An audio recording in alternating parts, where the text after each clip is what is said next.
Hi, welcome back guys. This is your friend, Lettuce Head Fanfics. Back with amazing fanfiction. This is the series of What If Deku Hid His True Quirk? Now before starting, please give this video a like and subscribe to the channel if you want more videos like this. Now let's get into the fanfic. The first time Izuku starts to suspect that he is taking advantage of a very serious situation is when he's cleaning the beach under All Might's careful watch. Contemplating it doesn't take up much of his time, and there isn't a squirming wrongness inside him when he realizes what is amiss, so he figures if his own moral compass isn't screaming wildly at him, there's not much to worry about. Instead he shrugs the feeling off, focusing on his workout routine and studies. He spends a lot of time listening to All Might talk of times of heroics and his own experiences as a former UA student, a school for the best of the best, and it becomes obvious over time what his expectations of Izuku will be. To become the next #1 hero, to leave his mark even though he is only a teenager, 14 coming on 15. To be a beacon of light that shines with a smile and a declaration of, I am here. To be the next symbol of peace. Izuku never tells him that while yes, he does want to be a hero, that he wants to save people, that isn't exactly the type of hero he intends to become. Geary. Izuku flops down onto a stool, elbows on the table and hands under his chin in a way he has been told makes him look exactly like a young version of his father. Well, before what they had all dubbed the accident happened, at least. Is it bad of me to not tell my new mentor that his ideology and expectations don't align with my own goals? Kurogyri's form flickers, yellow pools narrowing. Has this mentor asked what you want to achieve in life? No. Then he does not sound like a very competent mentor. He isn't wrong, Izuku thinks as he jumps out of the way from a particularly acidic blow. Had it hit, his brain would have been nothing more than a pile of, acidic goop. He scrunches his nose up at the thought, his hand tightening slightly around the metal in his grip. A deep breath, loosening his hold again into something more comfortable. Really, All Might hasn't explained much past one for all being a transferable quirk and how if his body isn't prepared, it'll probably tear him apart if he tries to use it. But that doesn't particularly explain much. Sure, he has his suspicions of the origin of the quirk, but late-night discussions with his dad always gives Izuku suspicions and he doesn't particularly want to address this one right now.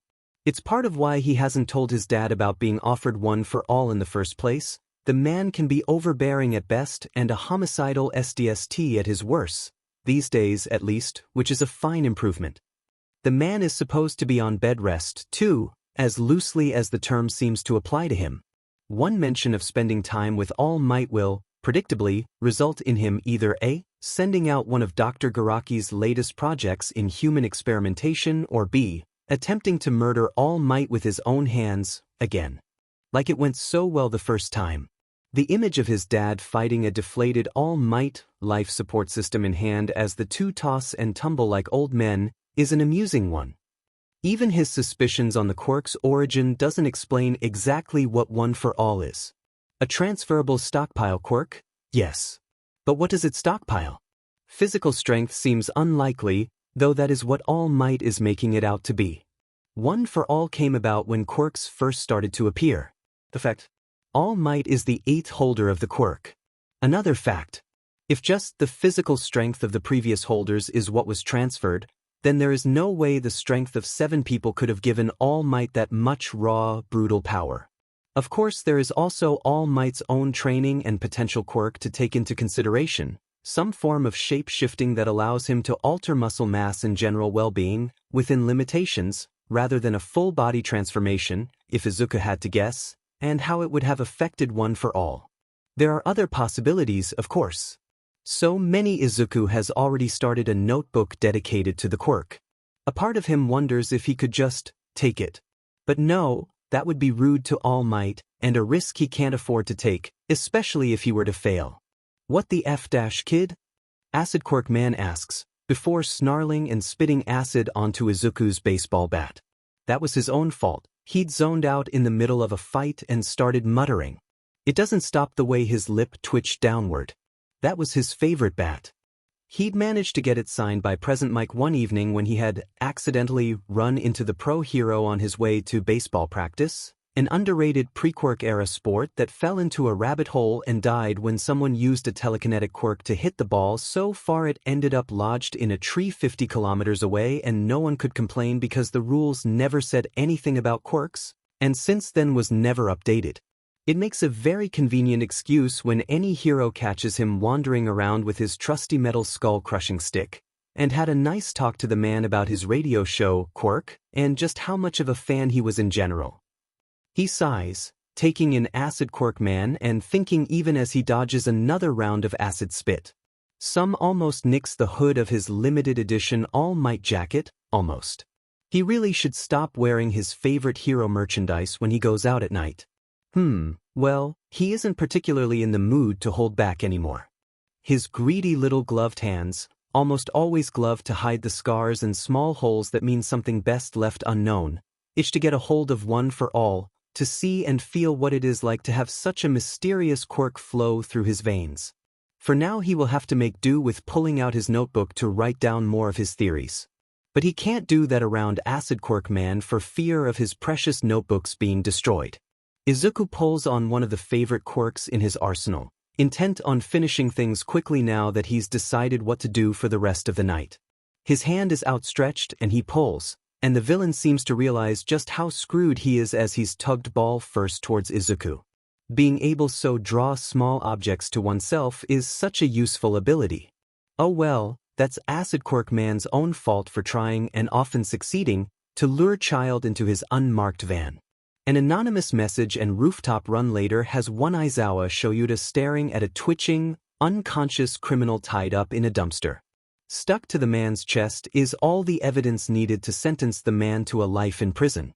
Show Yuta sighs, hefting the criminal out of the garbage and dragging him to the police station. He doesn't mind vigilantes as much as some of his coworkers. Underground heroics tend to blur lines, but he really wishes the kid doing this would come to him for help before he goes on the offense. He wishes the kid would stop giving him tip-offs on his nights off too. Yagi thinks he has made a good choice in choosing young Midoriya to be his next successor. The boy is passionate, determined, with a strong work ethic fueled by his longing to help people. Yes, he can see the boy going far, pushing limits and going beyond, a great hero from above, shining down on the world and casting away the darkness that lurks. There is something strikingly familiar about the boy too.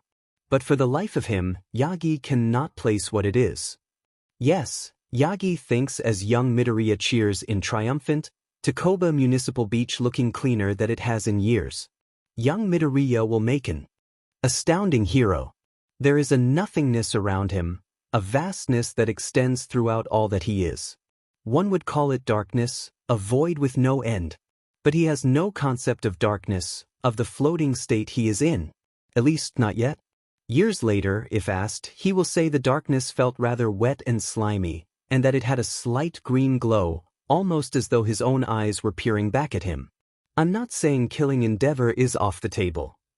Izuku explains to a scarred and stapled man named Dabi, who he is 100% certain is the number 2 hero's missing presumed dead child. I'm just saying that if he is killed in a way that screams villain attack, his behavior will never be acknowledged, always pushed aside or justified.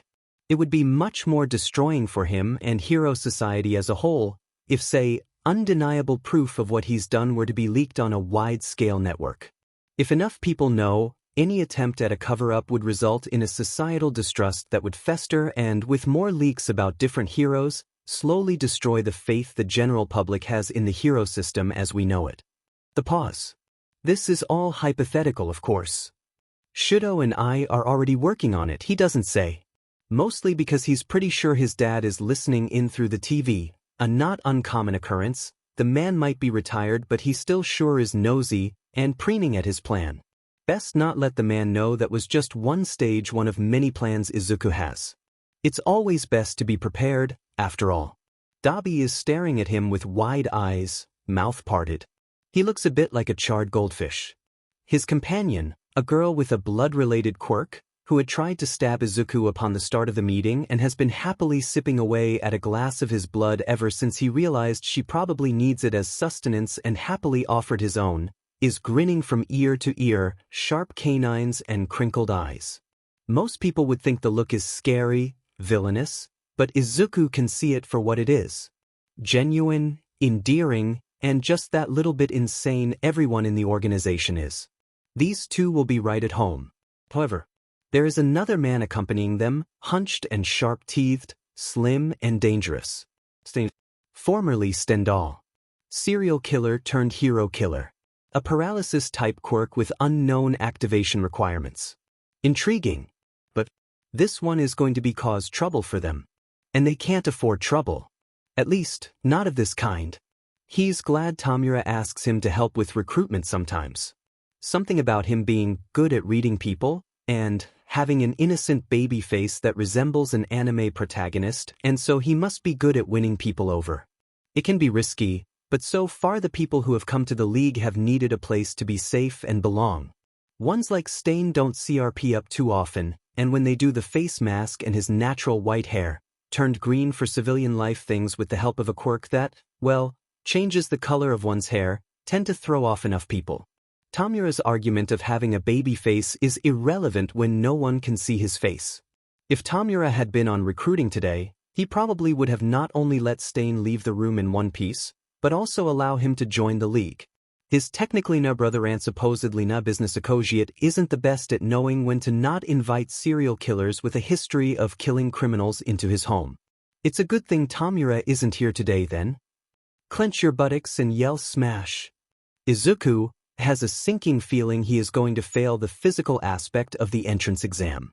After being given one for all the night before, a sleepless night with one of his trusty baseball bats, not his favorite, after Acid Quirk Man, the remains of that one have been buried in the small backyard behind Kurogiri's bar, food offerings for stray cats placed neatly on top of it, tears had been shed, and a morning spent with his doting dad reassuring him that, yes, son, you look perfectly presentable for a day at the top hero school, you'll do exceptional, and I know you'll get into the general education course with full marks, and no matter what happens I will be very proud of you. Izuku decidedly does not point out that the man doesn't have eyes anymore. It's been a bit of a sore spot for his dad after the accident.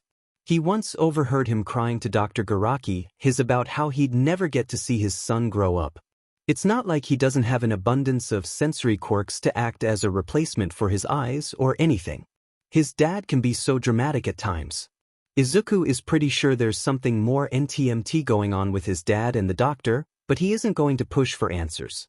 Not when the man gives Izuku so much space and freedom and trust to do whatever he wants. No vaulting for him, thank you very much. It's the only reason his dad hasn't figured out about his meetings with All Might yet, though Kurogiri has been giving him some suspicious looks every now and then. All Might had also had the uttermost faith in Izuku, albeit for different reasons.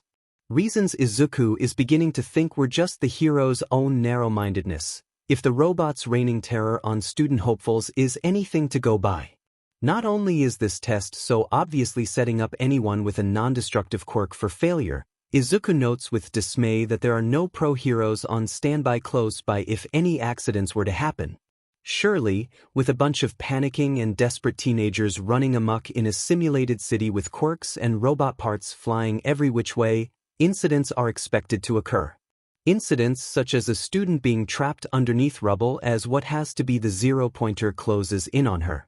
Close enough that Izuku knows if he doesn't do something, the girl is going to be crushed by the giant robot. One for All has been distant, jaded, digesting, one might even say. Izuku has been able to feel its attempts to settle in amidst the mass of other quirks all day, trying to find its place amidst the vast sea that is All for One. It has been letting off a feeling of confusion, of fear, muted though it may be, and he wonders if there is a sentient aspect of the quirk, but it's a stockpile and the implications. But in that moment, watching the robot draw closer and closer to the trapped girl, and noting how everyone else is running away, Izuku feels his new quirk snap into place. A well of power amidst his already vast hoard is called forth and he's moving, calling upon that power without a second thought as he leaps towards the robot. Surprisingly, All Might's advice does help. Unsurprisingly, following said advice in the spur of the moment leaves him falling through the air with limbs shattered and a robot blown to bits tumbling down beside him. As he falls, he is grateful his dad convinced him to take a self-healing quirk, one from the man's own arsenal once he figured out that the kids at school weren't playing nice. He tries not to think about how if his dad had still had that specific quirk in his fight against All Might, things would have gone very differently. He doesn't like to think about that. Izuku lets himself fall, even as his bones snap back into place and his skin and muscles heal. The pain remains, the drawback of this quirk a phantom of his injuries. He has no other quirk to combat. He's falling from pretty high up and he should probably catch himself, but there are undoubtedly cameras on him and really, he'd much rather hit the ground and heal from what would, for anyone else, be death or something very close to it, than deal with the fallout from revealing any other quirks. Maybe he should take a nap. Being conscious when he hits the ground doesn't sound very fun. Slept. Oh, now he's floating. He opens his eyes, looking at the outstretched hand in front of him, then to the girl still trapped, looking terrified and about ready to throw up. He feels weightless, so it's not telekinetic gravity? Interesting. 5-fingered activation by the looks of it. His hands twitch underneath gloves, wanting to reach out. Tamura says he has a hoarding problem. His dad says it's to be expected, followed by an in-depth discussion between father and son about the mental affects that come with quirks and the way they present themselves. Gravity returns in a rush. He drops safely to the ground as the gravity girl loses her lunch near his feet. "Thank you," he says. She gives him a weird look, like she can't believe he's the one saying that.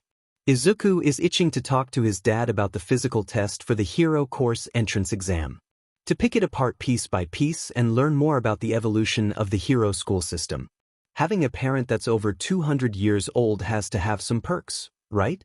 Except he doesn't ask, because, well, the man doesn't know he's applied for anything more than general education. Oh well, he'll tell him eventually. Uno Beach. Go fish, flame fucker. Izuku squints at Tamura and Dabi. They're playing Connect 4. Himiko giggles next to him, holding his hand gently in her own as she paints his nails a forest green. The Numu in the corner that has a build suspiciously like Stain sits to the side like a gangly gargoyle. The new recruits are fitting in quite well. In that moment, everything feels as it should be. The first thing Izuku notices when he enters the classroom is that Kaken is there. He hasn't seen Kaken in years. A pool of dread sets heavy in his stomach, but years of experience doing vastly illegal, yet arguably not immoral, things in alleyways in the dead of the night has him pushing it away, ignoring the explosive blondes shouting and snarling at him to instead focus on the second thing he notices. The more important thing. He bounds up to the boy sitting near the back, a bounce in his step and green curls bobbing up and down as he smiles at him. "Hi," he says, and really it's an excited chirp, but he's never met the person in front of him in real life despite how long they've been friends online, so he feels his excitement is completely justified. "You're fucking Dever 1, Todoroki Shoto, right? I'm Almitsbetrabit, but my name is Midoriya Izuku. It's nice to finally meet you." Dabi is fucking Dever 2, much to his dismay at not having gotten to the username first. Izuku thinks he would be proud to know his brother hates the man as much as him. No one has been able to figure out who the original fucking Dever is yet, and it's a mystery they all want to get to the bottom of. He holds out a hand to the startled boy, before the other seems to flush lightly and accept the handshake. The encounter gives Izuku warm feelings. It's great to finally meet his partner for Project Take Endeavor down and probably destroy Hero Society in the process. Shoyuta knows this year's class is going to be a nightmare. He's reviewed the footage of all of their physical exams, knows who to look out for the most. The Bakugo kid is at the very top of his list, with a destructive quirk and no sense of preserving others' safety. High scoring but dangerous with an attitude to match. There is so much potential in him, but so just as much for him to become a villain. Or even worse, a hero with as little care for, well, heroics as say Endeavor. At least villains can be arrested. He's observed the way Bakugo has interacted with the other classmates from the comfort of his sleeping bag, the Ida kid scolding him and the rebellious nature he displays with an air of self-righteousness. He's going to need to start drinking more coffee to deal with these two kids alone. Then he notes the way Bakugo reacts to the other top of his list kid in his class, falling not far behind Bakugo himself. Midoriya Izuku. He'd spent the majority of his exam running around, falling behind. It had almost been like he hadn't had a quirk at all. And then he took out the zero-pointer with a strength eerily reminiscent of All Might, who had been standing beside Shoyuta at the time, smile wide and teeth a blinding white, had no physical drawbacks par the pained expression on his face, even though by all logic of the universe a teenage body should not be able to contain that much raw, uncontrolled power. To top it off, the kid had refused to see Recovery Girl and wandered on home with a casual wave of his hand. Shoyuta can already see how this one is going to be a problem child. It doesn't help that there is something suspiciously familiar about him. Bakugo is volatile towards Midoriya, fists clenched as though in any other setting he would have raised it, ready to strike with anger and venom in every word he speaks. And Midoriya, a smart kid, just walks right on past Bakugo. Only to walk directly towards the third-ranking kid on his list, the youngest Todoroki sibling, cold and closed off in a way that is more a defense mechanism than arrogance, and it becomes obvious very quickly that the two know each other. Shoyuta is going to need a lot more coffee than usual this year. Izuku takes one look at the ball, then one look at his teacher. Back to the ball. Part of him is internally screaming because it's Eraserhead, oh my god. And the other part of him is screaming because oh shit, my teacher is Eraserhead. There is a risk here that Eraserhead will try and erase his quirk. Something so flashy and destructive as All Might levels of power, not that he'd go all out, not after the entrance exam incident, he was sore for days, should not be used on a track field, even at the most prestigious school in the country. He could try and use less power. He has been practicing, but he doesn't have complete control over the quirk, and there's just something so unwilling in the way it acts, like it doesn't want to be used by a mini-all for one. It's definitely sentient, though Izuku hasn't figured out a way to interact with it, and given its heroic history, the core of the problem is probably the technically villainous activities he partakes in on a day-to-day basis. Whenever he visits Dad these days, the quirk sends him very panicked Flurionowadinger signals, which probably also has something to do with it. He ignores the warning, of course. Dad would never hurt him. There is also the problem of his hair color quirk. Would Erasure only cancel out one of his quirks at a time? It's unlikely, though he doubts the man has had a chance to test his quirk on multi-quirked individuals. There is a difference between quirks that have multiple factors and people with multiple quirks, few though there are. The last time someone bought the topic up, Izuku went on a 5-hour-long tangent, PowerPoint presentations included, as Kurogiri wept in the corner as his bar was taken over for the night. It isn't a risk he's particularly willing to take, should his hair turn back to white. He could claim it was another person's quirk, technically true, but it's his now. But no, Eraserhead has to be looking at the person using the quirk. Izuku sighs, making his decision. He's pretty sure he won't be expelled. Anyway, and even if he is, he's got the league. He looks Eraserhead dead in the eye, smiles slightly, and throws the ball without activating any of his quirks. Not a single one of them. All in all, he does pretty well despite the lack of quirk usage. It doesn't surprise him. The tests are made to single out those with the more flashy quirks and higher fitness training, and not many of his new classmates seem to have a good grasp on how to use their quirks efficiently in the situation. Izuku finds it amusing, in a dark sort of way that threatens to uncurl and destroy society. People discriminate for the silliest things. Then the threats of expulsion are revealed to be a hoax, and Izuku almost feels bad for starting to prepare one of his plans to destroy UA from the inside out. Plan number 3 would have been so easy to enact on a Monday, such a shame. Eraserhead was testing them, he realizes, evaluating where each student is at in regards to physical capabilities so to hopefully better them. The method was uncomfortable, but it pushed the students and grounded them. Izuku makes plans to bring one of his bats to school to see if his teacher is willing to sign it, and to maybe see if he can get Present Mike to sign one again too. Of course, the small confidence he has in the hero schooling system plummets and turns to dust during his first lesson with All Might. A battle simulation in the first week, At least half of his classmates lacking in any fighting training, the ones who do not knowing to hold back. 2 teams of 2, heroes versus villains. Sticks drawn at random, the only supervising adult tucked away safely in a room somewhere to observe the battle, too far away if anything were to go wrong in an instant. And many things can go wrong in a single instant, especially when one Bakugo Katsuki is tearing apart the building with the intent of destroying useless, quirkless Deku. A good spotlight hero all might may be, a qualified teacher he is not, and it shows. After an incident with too many explosions and the life of his successor flashing before his eyes, Yagi goes to Aizawa in search of advice, and to discuss young Bakugo. The underground hero just looks at him with tired, dry eyes. Underground heroes are always so tired, so haunted. Yagi has never understood why, but then he has also never been anything but a spotlight hero. When Yagi tells him the full extent of the situation, the man jumps up, snarling. We're going to see Nizu now.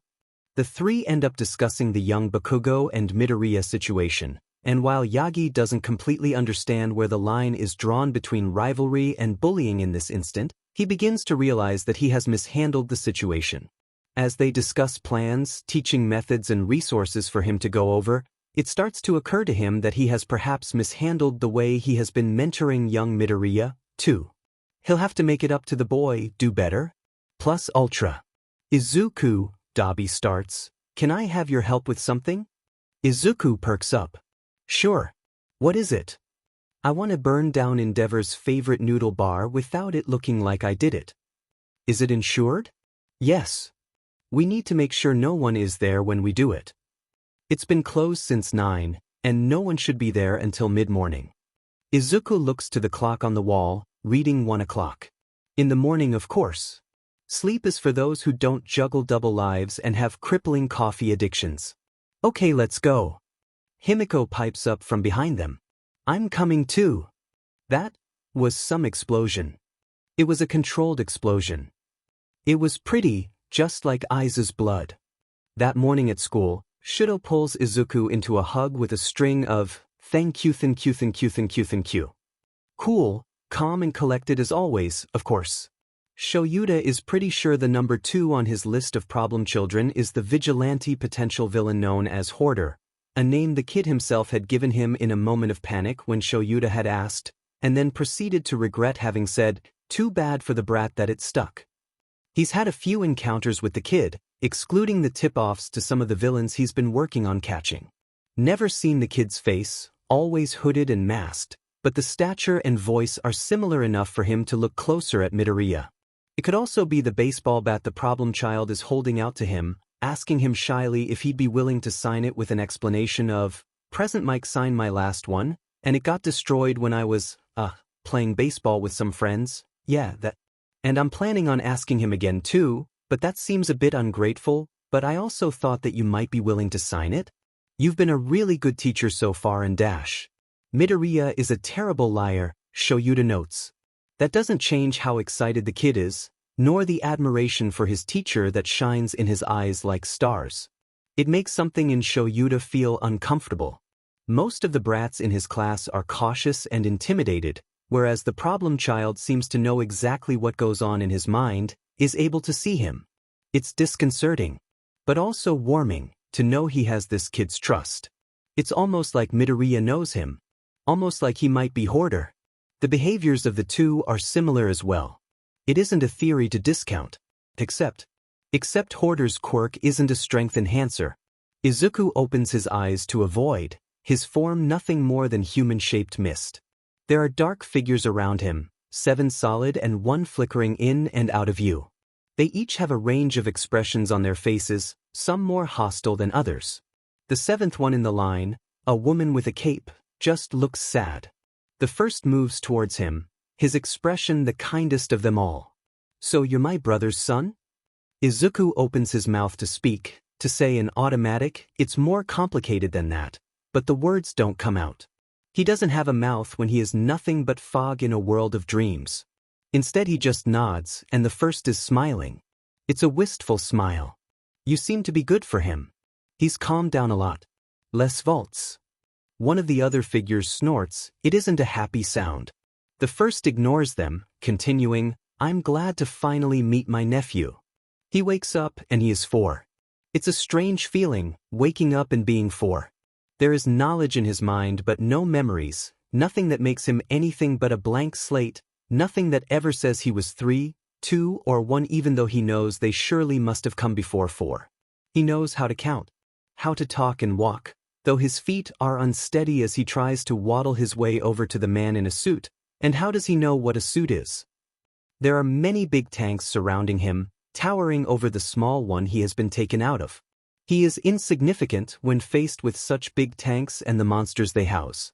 Even the man in the suit and the other man next to him, with glasses and a long white coat, seem to tower over his tiny form. Izuku thinks that being 4 is a scary age. He wants to wake up and be big like the people looming over him.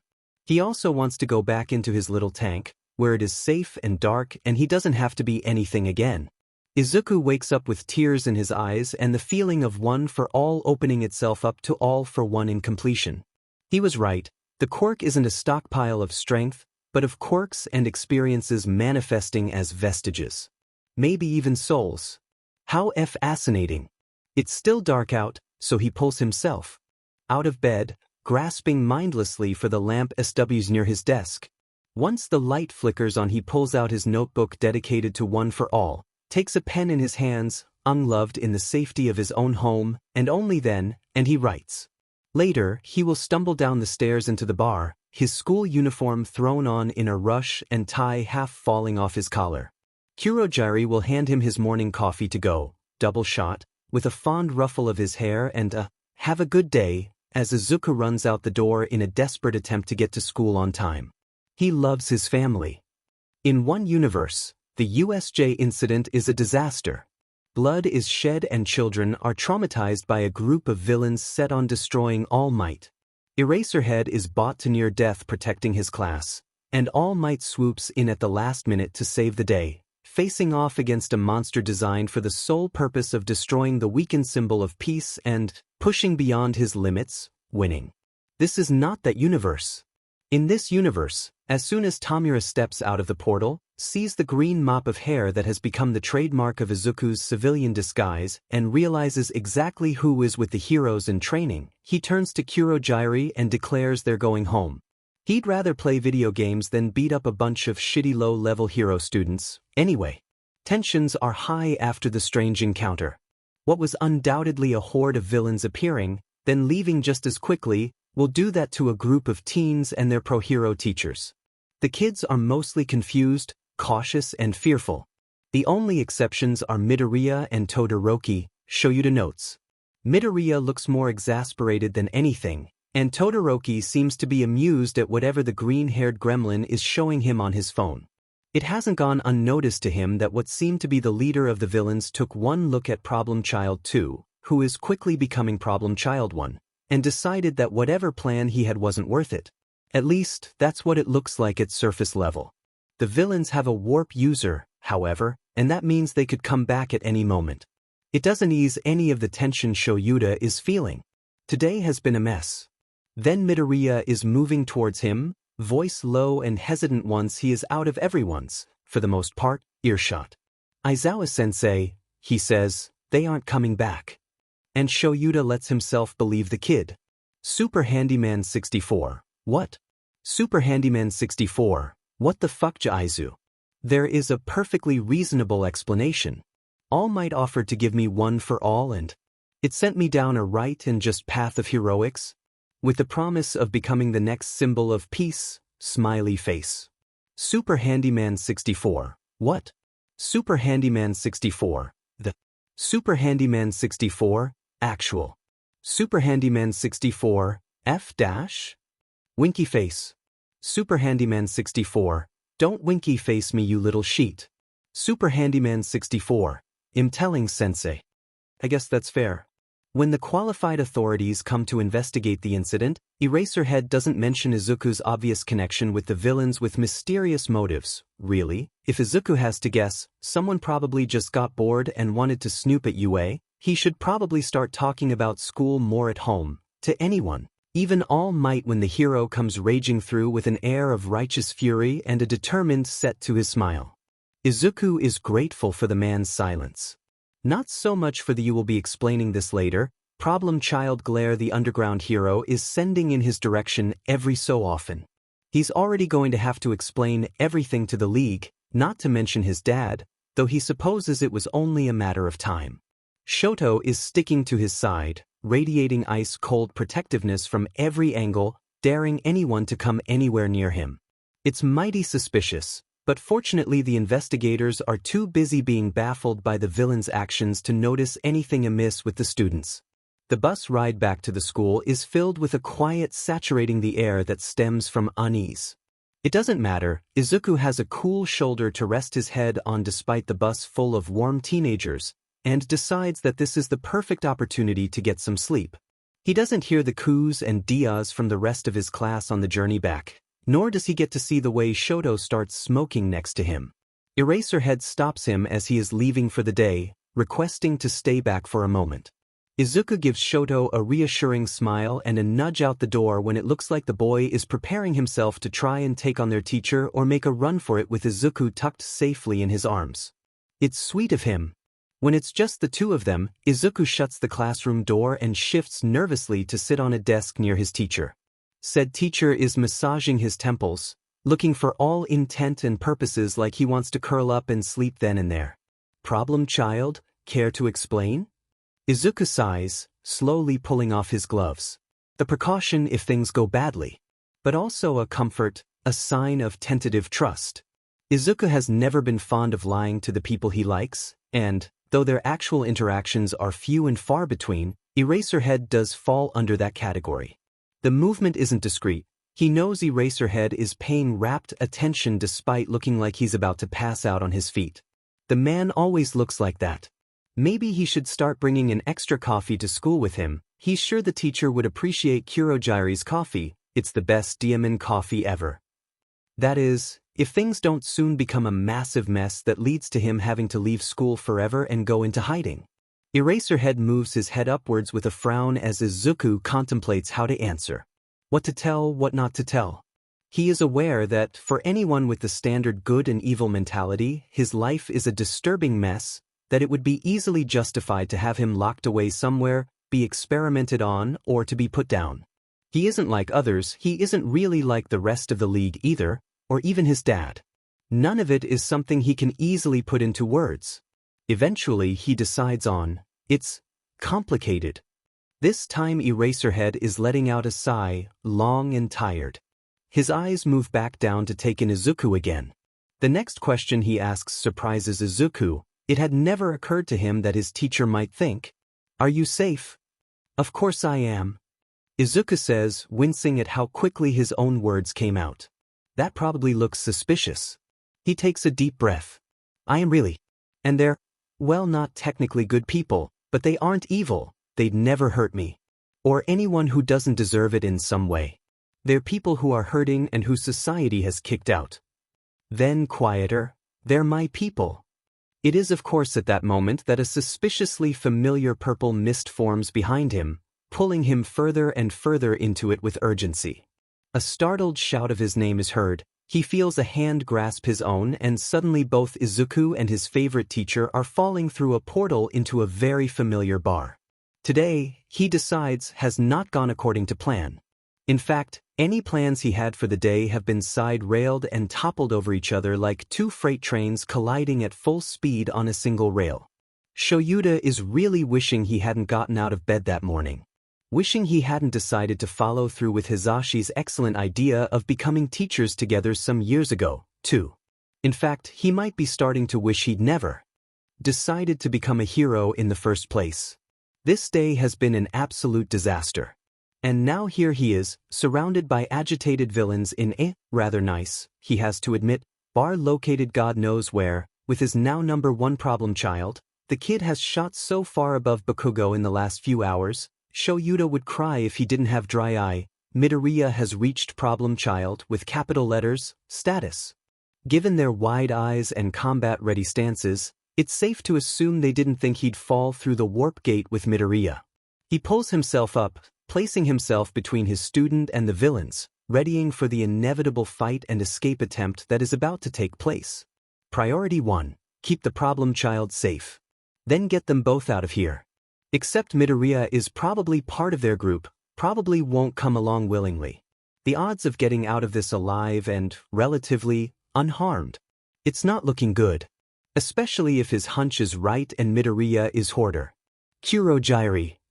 Midoriya calls out from where he's been tucked away safely behind Shoto. Can you make us both coffee, please? The warp user, Kurogyri, flickers in acknowledgement, and the way the mist that would otherwise be his hair moves as he moves towards a coffee machine set in the corner sets off a wave of familiarity in Shoto. Why does he?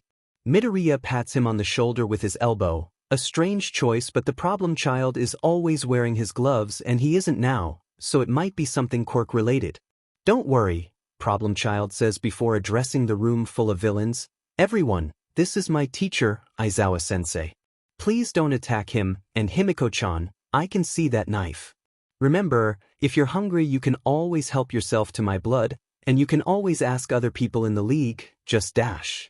The girl with the knife and very sharp teeth, Himiko quickly puts the knife away with a whine, but she's smiling in a way that many uneducated people would liken to insanity, but Shoto can recognize a physical aspect of a quirk when he sees one.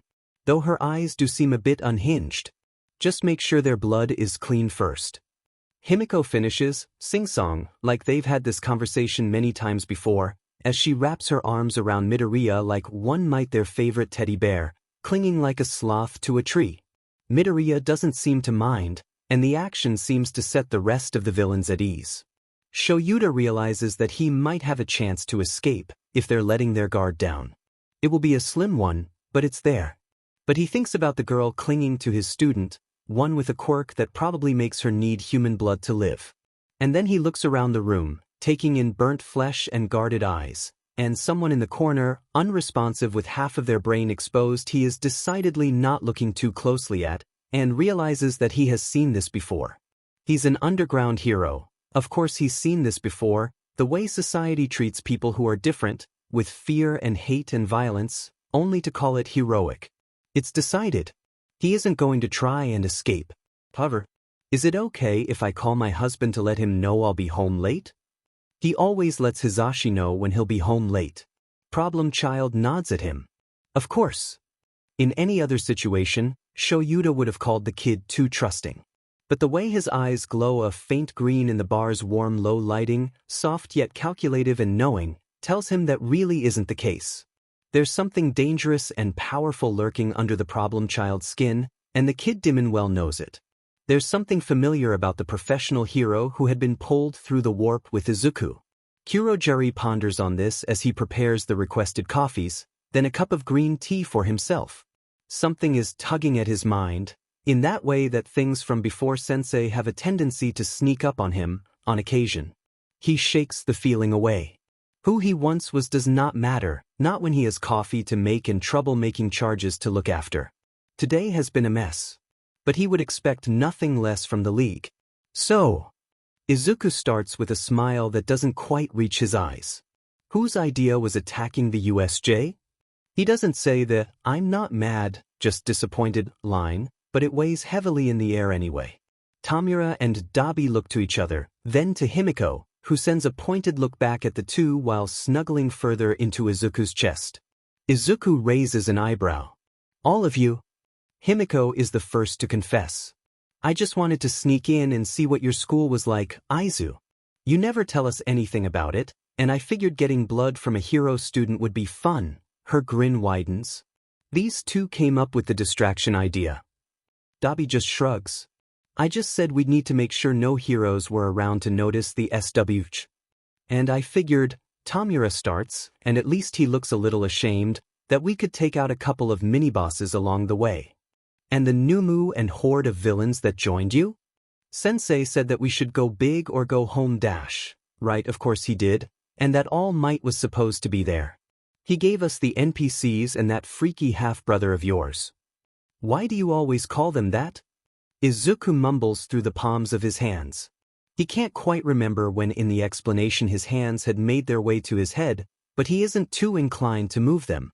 Especially not when Eraserhead is probably staring at the criminal organization. He often tries to convince himself he doesn't co-run, like they're all a bunch of idiots. They aren't. Izuku knows this. He knows this deep in the depths of his heart. He knows. That doesn't stop him from wanting to curl up into a ball and hide away from the world for a while. He wonders if the doctor would be willing to put him back in one of those tanks for a few weeks. He knows, but we're all a bunch of disasters, aren't we? He's smiling behind his palms as he says it, warm and fond. Yes, today has been a mess. Yes, it's a mess he's going to have to clean up. But really, it wouldn't be the League if it wasn't full of human disasters. The first sip of his coffee has Shoto blinking in surprise. The second sip has something tight and constricting curling up around his heart, and it isn't poison. He hasn't had coffee this good since Oboro. It's made exactly the way he liked it, back in high school with a workload so large and expectations so high the student populace's only choice was to turn to caffeine in whatever form they preferred, preparation for their up-and-coming lives as heroes who are never going to get enough sleep. His friend always drank tea himself, or energy drinks, but learnt with the determination only someone so good and caring can, to make DMN good coffee, the exact way his friends liked it. It hurts to think about, and surely it must be a coincidence. Still, he can't help but take more note of the warp user after that. His mannerisms calm and collected and so very different from what he remembers of Oboro, and there is no recognition in the yellow pools of his eyes to give away any possibility that he knows Shoto, but still, it's there in the way his quirk flows, so very similar to Oboro's clouds yet so fundamentally different in use. It's in the realization as to why Kurogiri's head seems to flow in a familiar pattern, and the fondness the man emits for his allies, the way he ruffles Midoriya's hair when the kid asks for more coffee. Shoto is very tempted to take the second cup from him. It's getting late, and if this is a habit it explains why Midoriya comes to school so tired all the time, and why he's always up so late doing the various illegal things he gets up to in his spare time. Shoto thinks he might be chasing ghosts, seeing things where they aren't there. He is no stranger to grief, to loss. But there's something in the way the warp user cradles his own cup, green tea, Oboro's go to back when they were younger, naive to the world at large, that is just so achingly familiar he can't help but wonder. Can't help but hope.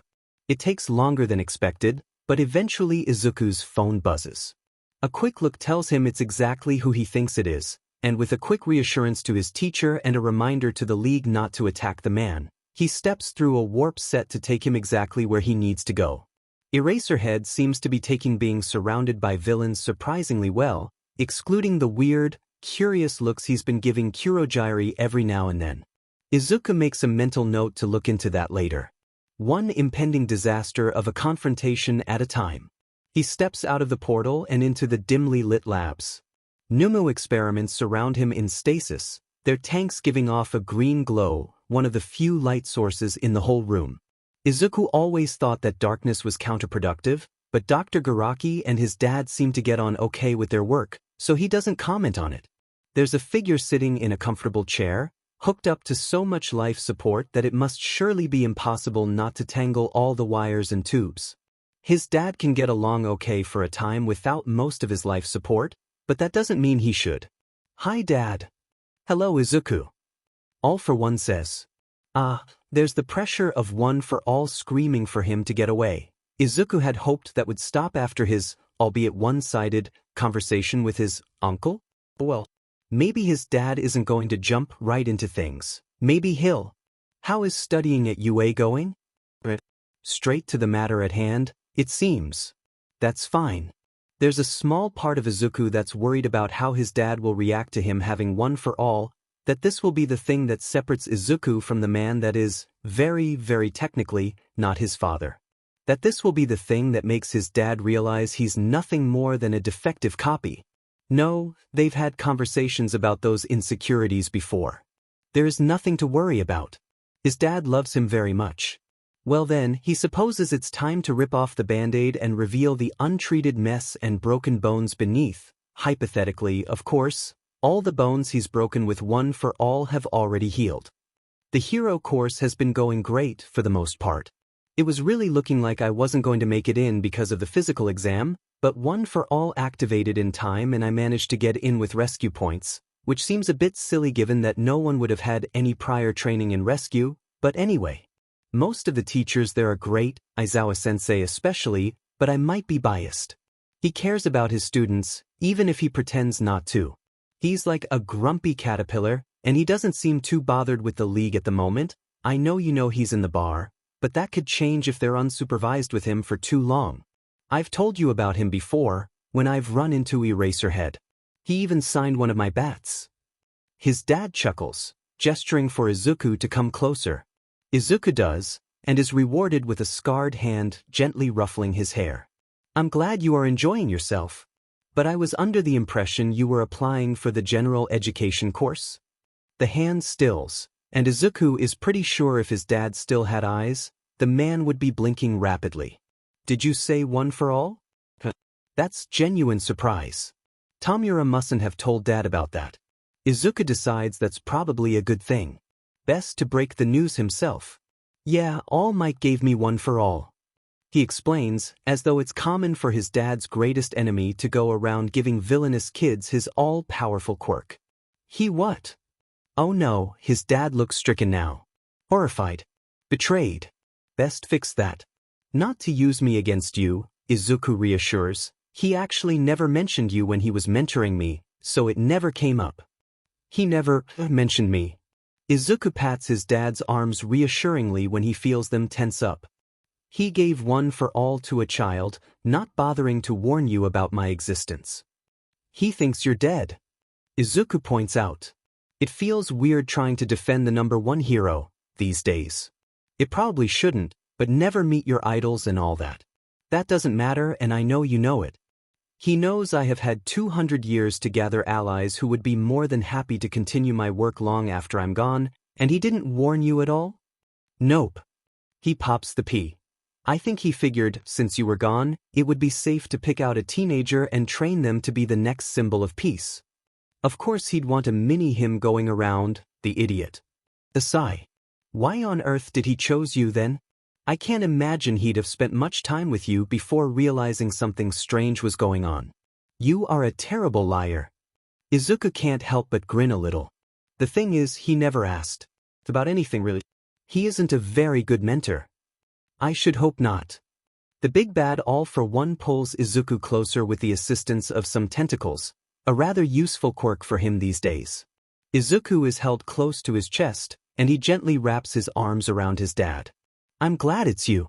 The thought of being forced to fight a child too brainwashed for their own good is not a pleasant one, though I would have to do it. Izuku nods, the thought turning something in his stomach. He smiles shortly after. But you know what? Aizawa-sensei noticed something was up with me on the first day of school. His father's laugh, hoarse and rusty, resonates through Izuku, and he is glad things have turned out all right. This Aizawa sounds like a decent teacher. The problem child returns to the bar with a smile on his face and a weight lifted off his shoulders, one no one would have realized was there until it had been lifted. Everyone in the bar seems to notice it now though. Even the person with their brain exposed in the corner seems to tilt their head towards Midoriya. A weight is lifted off Shoto's shoulders too, at seeing the kid back unharmed and happy. He wasn't sure what he would have done had Midoriya come back injured, or worse, not come back at all. Probably nothing good. Since when had he gotten so attached to the kid? Since he first realized it was a child helping him out with his job, and that said child was going around enacting vigilante justice in the dead of night with a baseball bat and a quirk the police still haven't been able to figure out the specifics of, only that it definitely isn't super strength. Really, the possibility that he's gotten two of his kids mixed up in the most awkward way possible still stands. So, the problem child starts, taking the seat next to him. What are you going to do now? Show Yuta blinks at the kid. He hasn't thought much about that outside of letting Hisashi know I'm okay and not telling anyone I've been accidentally kidnapped by a bunch of villain brats that are more hurt and traumatized kids than actually evil. I'm not going to tell anyone for a start. Should really choose his words well. I'm going to ask questions, but not expect answers from you aren't comfortable giving. I know there's a lot more to this than good and evil, and as long as there is nothing that pushes those boundaries into genuine evil, I'd like to be a support. If you'd let me. And he'd like to interact with Kurogyari more, though he doesn't say it aloud. There's something there, and he's going to get to the bottom of it, demon it. Midoriya is grinning by the end of his answer. White teeth shining and eyes warm. Okay. The kid says eagerly. What do you want to know? First, Shoyuta starts, allowing himself to slouch. You are hoarder, aren't you? There's a crackling laugh at his question, and Midoriya sends the source of it a glare, cheeks turning red. The kid is flustered. Then in response to the laughing man on the couch, shut up Tamura, it was a spur-of-the-moment question and I panicked. And that is all the confirmation Shoyuta needs. It does, however, leave him with more questions. Tamura just laughs harder. It's a snort. It's not wrong though. Everyone's pretty sure you're worse than sensei. At least he takes and gives. Sometimes. Hey! The problem child shouts in protest. I give too. If someone asks, and they really need it, and it's one I don't mind losing too much. Tamura gives Midoriya a look that says he doesn't believe a word of it. Tell me one right now, that you wouldn't mind losing. Midoriya pouts. That's not fair. They all have so many uses and so much potential. Okay, fine, you've proven your point. He turns back to Shoyuta. Yes. I am hoarder, and yes, I am a hoarder. No, I do not have a problem. Shut it, Tamura. Okay, next question. Shoyuta squints at Midoriya. There's an obvious, if next to impossible answer to his next question. He just isn't sure how to word it. You have multiple quirks. It comes out as a statement, and Shoyuta mentally curses it. What if he's wrong? It turns out that he is not, in fact, wrong. I do. Midoriya agrees easily enough. Then his face scrunches up. Not a quirk with multiple factors though. Behind the bar, Shoyuta notes that Kurogyari has gone deathly still. He wonders why. Does that make sense? The bar is oddly silent in the wake of Izuku's question, almost like they're nervous for his answer. He takes a moment to think, and as far-fetched as it sounds, it seems impossible, but it does make a certain amount of sense. The villains all let out a collective sigh at his answer. He thinks he hears Tamura mutter, "Thank if he isn't going to bring out the PowerPoint presentation again." He opts to ignore it. Midoriya is positively beaming at him, his eyes glowing a slight green not for the first time that night. It's possible. The kid explains. But it's also complicated, and I'm really not allowed to tell anyone about the main one, because if people learn that there's another person in Japan who has it, it'll put me in a lot of danger. And All Might told me not to tell anyone about the other one. All that does is serve to worry Shoyuta more. What does All Might have to do with any of this? Problem child? But, said problem child continues, clapping his hands together. If, hypothetically, you were able to figure it out on your own after I told you a story originating at the dawn of quirks about two brothers. And then All Might told his chosen successor to eat his hair to transfer his power on the day before the entrance exam at a very prestigious school, which will remain unnamed, having neglected to ask said successor anything about his hobbies or home life. Or anything really. Problem child is going to give Shoyuta gray hairs in the next year, he's sure of it. It's oddly reassuring to know that the villains hadn't known Midoriya had gone and acquired All Might's power either, given their disbelieving stares and gaping mouths. Does that mean that All Might's successor is the son of a 200-year-old supervillain? It's complicated. Shoto isn't going to ask how it's complicated. He doesn't want to know. I'm going to go home, hug my husband and curl up in bed for at least 10 hours. Bye, Aizawa-sensei. Are you sure you trust him? Tamura asks after Eraserhead has left. Izuku nods. He knows what it's like. At Tamura's blank look, he follows up. He has a quirk that erases other quirks. Imagine how kids would have reacted to that growing up. Besides, as soon as he saw us all, it was decided. He cares in a way not many heroes do. He's adopted us like stray cats. The pause. And he signed one of my baseball bats. Tamura lets his head fall to the counter with a thud. The sports festival will be taking place in Dash. Izuku and Shoto share a look, then a nod. Endeavor is going to have rather high expectations of his youngest son during the festival. It's too bad the number 2 hero is going to be very, very disappointed. Izuku hasn't seen All Might in a while. Which is not a letdown, particularly. It's easier to avoid having to lie, rather terribly or by omission, to someone when they aren't even around to lie to. That doesn't mean the absence isn't felt, doesn't mean the dwindling admiration and fanboy giddiness he used to feel towards the number 1 hero isn't disappearing more and more. He does see his mentor once in the week before the sports festival. The man gives a speech about how important it is that he makes his presence known, a declaration of "I am here" to the world. To let them know that the next symbol of peace is soon to make waves in hero society. All Might never asks what Izuku thinks of it, and so Izuku doesn't bother telling the man he has the intention of doing no such thing. The day of the sports festival arrives, and the league sits in front of a TV with a bucket of theater popcorn and enough other snacks to feed a small army. All for One is even there, Dr. Garaki eagerly describing the events of the festival as they occur by his side. No one minds the commentary, until the doctor starts getting distracted by how useful some of the students' quirks would be for his experiments. Mind control. Izuku's hands itch and twitch underneath gloves, even though he should be at his opponent's complete mercy. Even as he slowly gets closer and closer to the boundary line of the arena. The vestiges of One for All are waiting for him outside, though they seem to be encouraging him to turn back, to keep on fighting. But the quirk is so cool, he wants to tell them, it has so much potential. And what better way, outside of having it for himself, to learn about its potential than to be under its effects? But the lady he is pretty sure is All Might's predecessor gives him a get back in there right now young man look, and if he'd had a mother surely this must be what it felt like to be under her expectations. So instead of letting his mind think about the incredible quirk just a short distance away from him, he internally sighs, breaks one of his fingers, and carries on with the match. The finger is healed in less than a minute, and not for the first time Izuku wonders why his dad was ever willing to part with that particular quirk. But the match is over, and there is something far more important that has caught his attention than his dad's poor decision-making prior to the accident.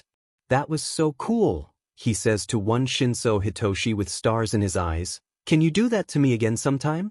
The league collectively watch as Izuku goes back up to the purple-haired kid after having pushed him out of the arena, and every one of them feels a pang of pity for the mind control boy. Except All for One.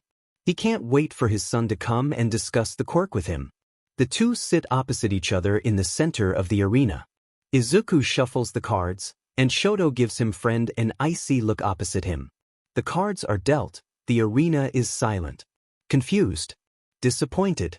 The audience came here to watch children fight against each other with flashy powers and competitive bone-breaking.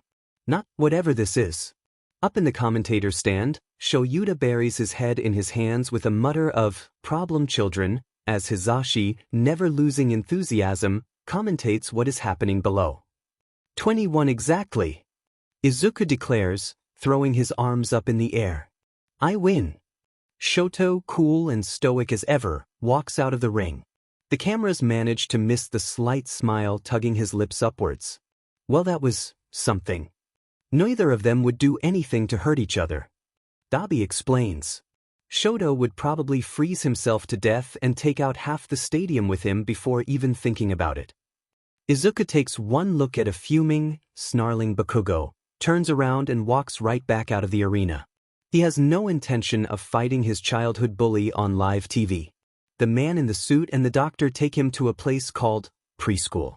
They look at him worriedly a lot of the time, and the doctor says that maybe it will help if he meets kids his own age. He doesn't know why they think that all he wants to do is curl up in his tank, or maybe even in the man in the suit's lap. He's done it before, but doesn't want to ask if he can do it again, is scared. So they send him to preschool, and he is suddenly surrounded by others his own age, and they are all curious and friendly. They play together and talk, often about what type of quirk they're going to get, some already showing signs of developing one. He can't tell them he already has a quirk. It's the one rule that is burned into his brain, a single command amidst the sea of freedom given to him. And he knows why he cannot tell, that knowledge is there too. It's dangerous. Danger, danger, danger. People will fear his quirk more than they will fear the method of his creation. So he pretends he doesn't have a quirk at all, even when everyone else does. And he pretends it's okay when all of his new friends leave him and call him a freak, call him useless. The worst of all, though, is Kaken. Having a close friend like Kaken was good for him, the doctor has said. It has helped him open up and learn to become a person, just like how he and the man in the suit in Kaken are people. Except Kaken gets a quirk and doesn't know he has one, and Izuku becomes useless Deku and the explosions hurt and useless, quirkless Deku. And it's around that time that the man in the suit gives him the healing quirk. Not long after, he is pulled out of school altogether. All Might confronts him after the festival. Young Midoriya, what was that? He asks, skeletal face grave. He looks like he wants to say more, perhaps to scold, but stops himself. He's trying, Izuku realizes. It feels nice to know the man is trying. It's also risky for him to let All Might try. It's why he never asked questions of the number one hero, why he was always content with the lack of communication and never pushed. Because while he has never outright lied, he has never shown All Might any more than what All Might has asked of him. And it is dangerous to do so now, when All Might is beginning to try. He wonders what caused the change. A desk covered in teaching resources and books updated to the latest standard and long, long nights reading through them all and feeling a sinking pool of regret. A supportive homeroom teacher and the principal of a school that is considered the best of the best, especially by teaching standards. That is what has caused the beginnings of change. But will it be enough? Maybe he can give the number one hero one thing, just one. Test the waters. He asked a question after all, and Izuku has been waiting months for him to do so. I didn't want to fight the person who, when we were younger, used to hurt me so often that for a while I couldn't remember what it felt like to not be hurt. At All Might's grief-stricken look, he hurries to continue. It was bad, but once Dad found out things weren't working at school, he moved me away. I hadn't actually seen Bakugo since I was 6 or 7, it's in the past. That still doesn't mean I wanted to confront him with the world watching. He's still so angry. All Might stares at him for a moment, looking grave. The look doesn't ease off even as he starts speaking. Young Midoriya, the past is in the past. I understand that it can be difficult, but you are both children and perhaps you need to move on. Your performance today will have greatly diminished your opportunities for an internship this year. And it was not just your fight with young Bakugo. The man grimaces, trailing off. He's trying, Izuku tells himself. You need to do better to be the hero you want to be, young Midoriya. Unspoken, but Izuku hears it anyway. You need to do better to be the hero I want you to be. What All Might doesn't know, and what Izuku so desperately wants to tell him, is that he never wanted to be a hero like him, that Izuku wants to be his own hero, in a world where what he views as a hero is so deeply not found in professional heroics. But once again, the number one hero never bothers to ask. Endeavor corners Shoto after his last match of the festival, flaming in anger. His teeth are grinding together, his fists clenched at his sides. Shoto knows that the only thing holding him back is the people still wandering around them, the risk that he might get caught by the wrong person in such a public place.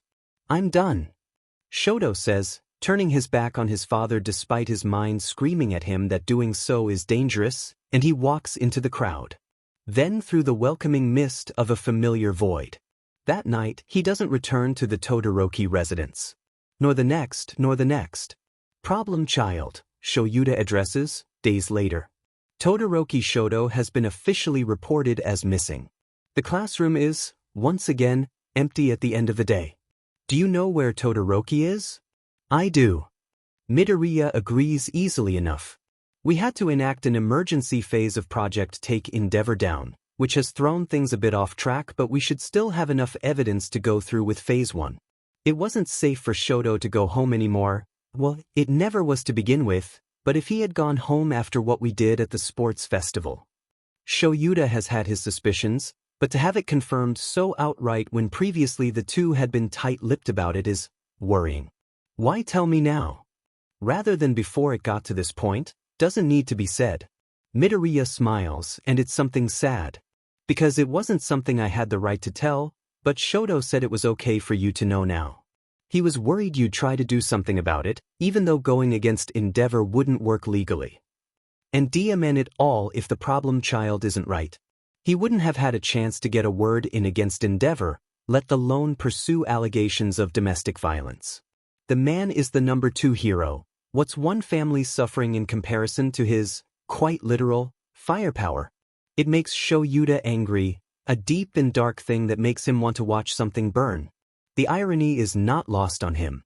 But that is only a secondary emotion, a reaction to what he is really feeling. Helplessness, yet another kid he is unable to save because the law will not allow him to. You care about all of us. Midoriya continues. Thank you for caring, Aizawa-sensei. The kid is moving to the door, pausing just as he's about to open it. Oh, and you should really start coming to the bar more often. Kurogyari hasn't said anything, but I can tell he enjoys the company of another responsible adult. So, little brother, want to go burn down Endeavor's second favorite noodle bar? Shoto blinks at the arms slung over his shoulder, then up at Dabi's scarred face. Sure. Shoto and Dabi stare at the absolute disaster in front of them. Chaos is flying about, smoke filling the air and piles of rubble are scattered across the ground. Not even 5 minutes ago had the utterly obliterated building been a well-renowned noodle bar. Someone is crying in the distance. You know, a voice from behind the two brothers calls out, startling them both. It's Izuku, wearing a hoodie. Shoto can see bits of white hair sticking out from underneath. He thinks Izuku looks very nice with white hair. And the air of power that always surrounds him. And the baseball bat. Shoto thinks Izuku looks hot with a baseball bat. Dabi says he has a crush, but that can't be right. He and Izuku are just very good friends, there is no crushing involved. His friend kicks a piece of rubble with his foot, it crumbles into even more tiny pieces. Dabi, I'm pretty sure when I showed you how to do this last time, I did not teach you how to do dash. He gestures wildly to the remains of the building, that. His older brother, who he had recently reunited with and shed many cool, stoic tears with, has the decency to look guilty. I figured I'd just add more of everything. The man shrugs. Especially the kerosene. Shoto is beginning to realize that all of the adults in his life now, minus Kurogyari, are rather irresponsible. Really, the USJ incident should have been his biggest clue. But then, Kurogyari helped with the USJ incident, now didn't he? Still, he doesn't want his best friend to murder his brother. He's only recently found out the man was still alive, he doesn't want him to die again. So he adds his 2 cents, they had insurance, we checked. His friend and definitely not crush groans into the palms of his hands. Right? And what about all of the other buildings on the block? Shoto and Dabi share a startled look. They hadn't thought about that. And the buildings surrounding the noodle bar are rather destroyed. Thankfully, all businesses in the surrounding area made sure to keep their insurance up to date. In a world where it is a very real possibility for someone to accidentally step on your house, or sneeze and set fire to your dining room, it is rather important to have insurance.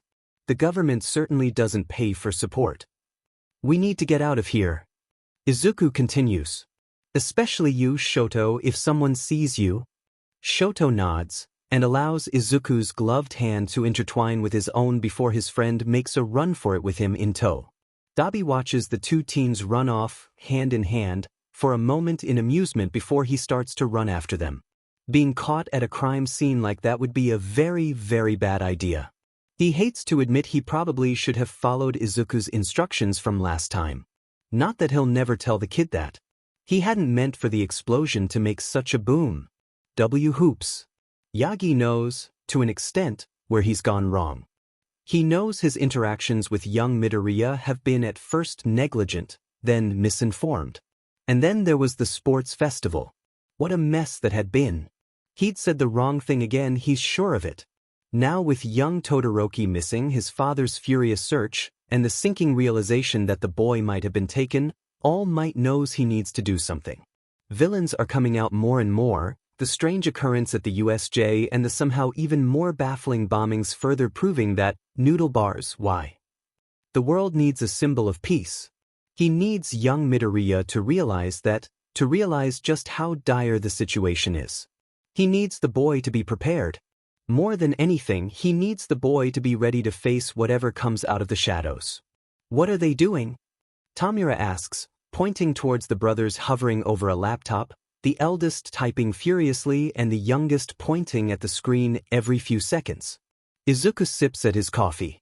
They're trying to figure out who the original fuckendever is. Not of the first time, Tamura wonders how he managed to pick up a party full of children. He then shoves Himiko off the couch, causing the girl to flail as he uses his character's special move against his off-guard opponent. He's never playing pre-Quirk era fighting games with Himiko again, especially not one so bloody. Super Mario is much better than Mortal Kombat, in his opinion.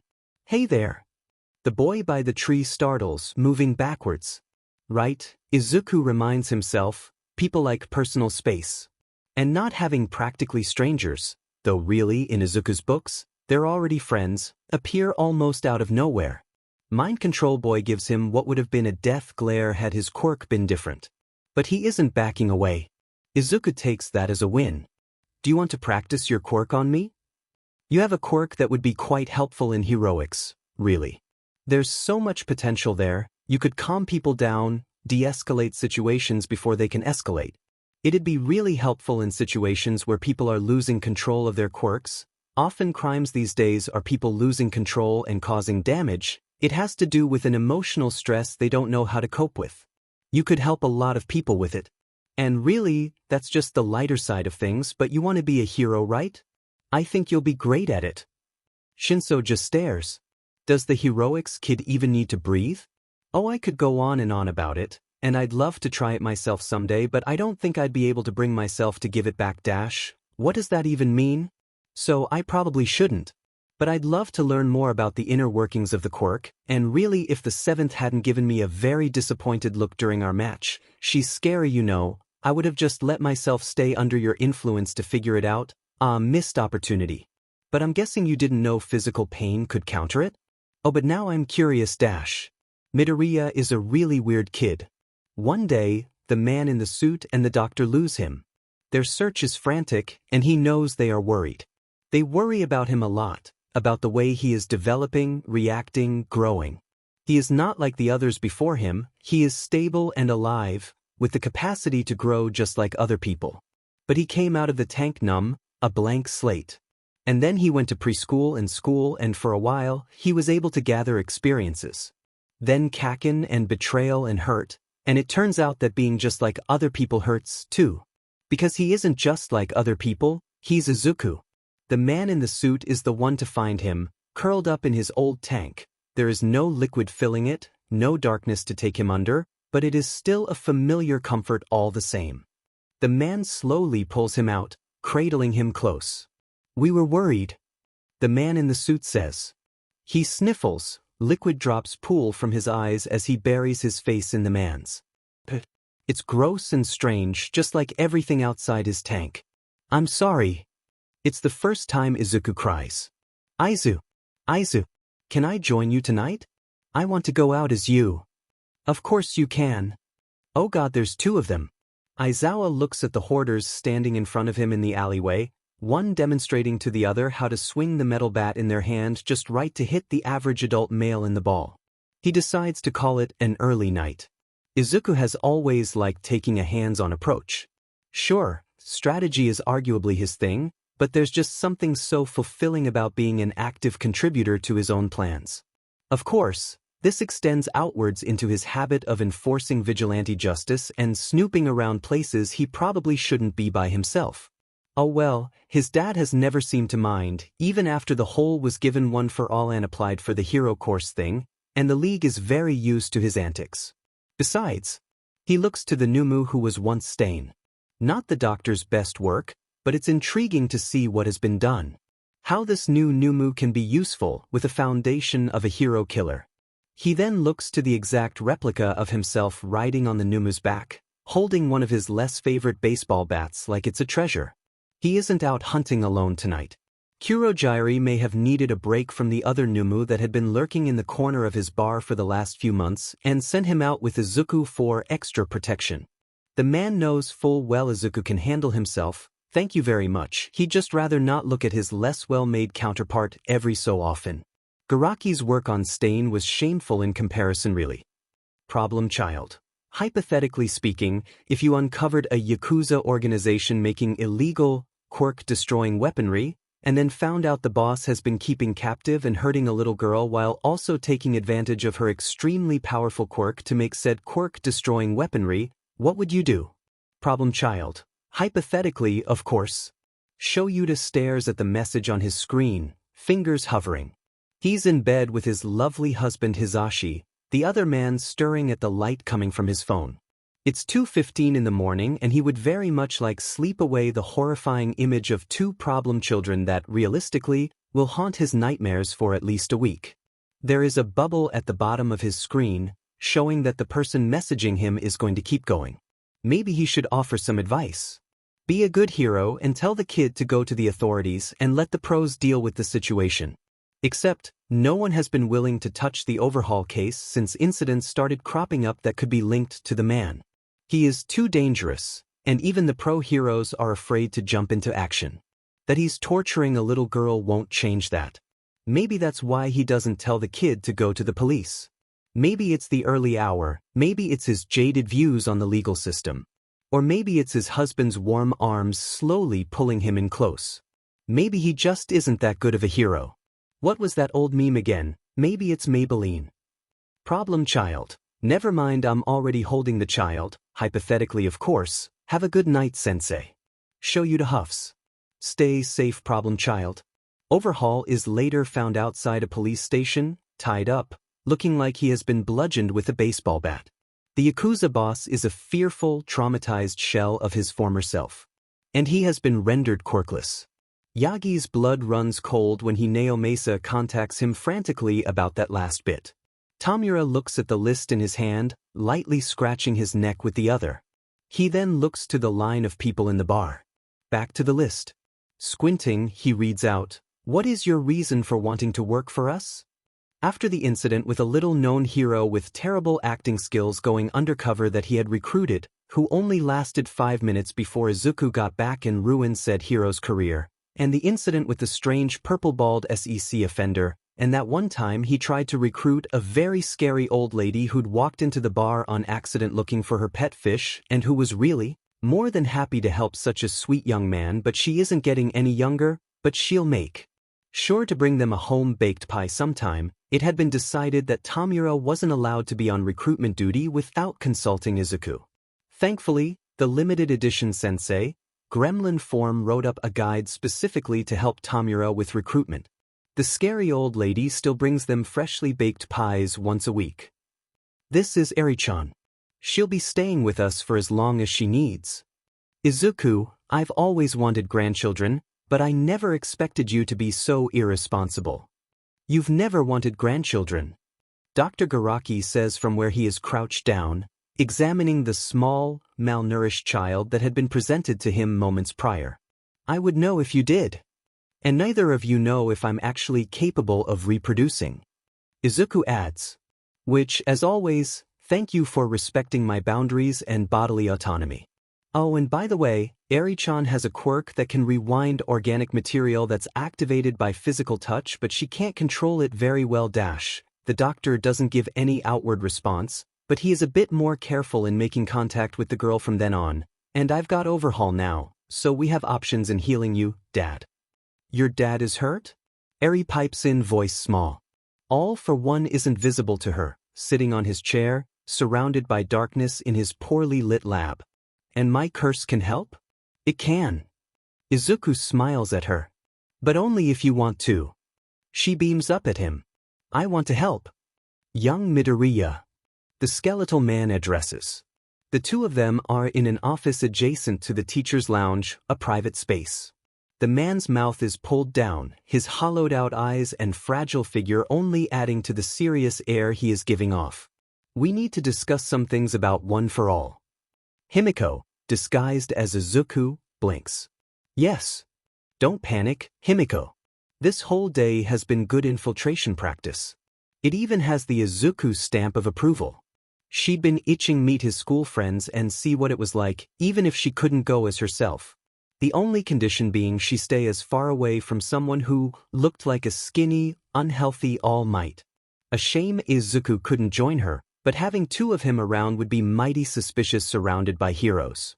The skeletal man opposite Himiko tells a long tale of one for all and all for one, about a villain who can give and take quirks, about how his predecessors have all been hunted down by this villain, about how the skeletal man went up against all for one and thought he had defeated the villain, but that he is beginning to suspect that wasn't the case. You must understand, my boy, I had thought I'd dealt with him for good. However, there has been a recent incident that leads me to suspect that wasn't the case, and I worry for the safety of you and your fellow classmates. See, if it were actually Izuku sitting across from All Might, he might have asked questions to subtly push the man in the direction of the drag known as Trigger, which, rather conveniently, is connected to another drag that can permanently destroy someone's quirk and, also conveniently, was something Overhaul himself had been working on. Perhaps he would have talked to the man about how there is a world full of different quirks, and surely there are similar quirks out there to the one a man developed 200 years ago. He would have explained his theories and pulled out one of those horrible PowerPoint presentation of his that still makes Himiko and the rest of the league shudder. Or maybe, being the terrible liar he is, he would have opted to throw himself out the third-floor window rather than risk saying something like, "Oh yeah, he's definitely alive. And I have his quirk. And he's technically not technically my dad." It's complicated. Really, it's quite fortunate Himiko is here today instead. Not knowing quite what to do but reassured anyway, she nods along to All Might.